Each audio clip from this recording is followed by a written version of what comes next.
нярай мунтах нөхцөл ба аюулгүй байдал. Аюулгүй байдлын үүднээс шин төрсөн хүүхэд нуруунд дээрээ унтах ёстой. Хэрвээ хүүхэд хажуугаараа эсвэл хэвтэж байгаа бол зөвхөн өдөр таны хяналтад байх ёстой. Хүүхдийн толгойн хүнд байдлаас болж хэвлий дээрээ ирэхээс сэргийлж тусгай байр суулагч дээр хэрэглэж болно.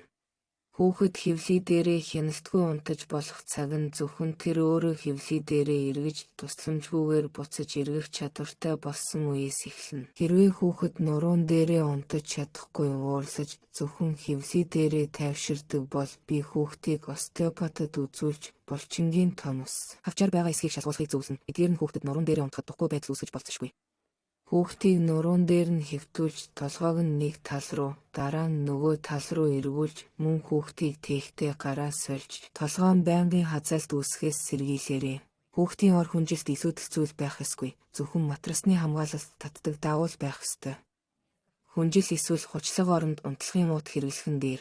Хэрвээ хүнжил ашиглаж байгаа бол хүүхдийг зөөлөн байдлаар хүнжилд оруулж хүүхдийн гарыг хүнжилд ороохоос сэргийлээрэй. Хүүхдэд тэр хэрэггүй бөгөөд 2 нас хүртэл хүнжил хэрэглэхийг аюулгүй байдлын үүднээс зөвлөдөггүй. Бортки хэрэггүй. Агаарын урсгалд саад болдог. Тоос цуглуулах нэмэлт их үүсвэр. Хэрвээ та хүүхдийн сагс ор хэрэглэж байгаа бол 5-6 сартаагаас эхлэн хүүхдийн ор руу шилжүүлэх ёстой. Хүүхдийн тэргийг удаан хугацаагаар хэрэглэх нь аюулгүй биш. Хүүхдийн хамт өсдөг хуурдаг ор байдаг. Ийм ор худалдаж авах нь нэлээд ашигтай гэж бодож байна.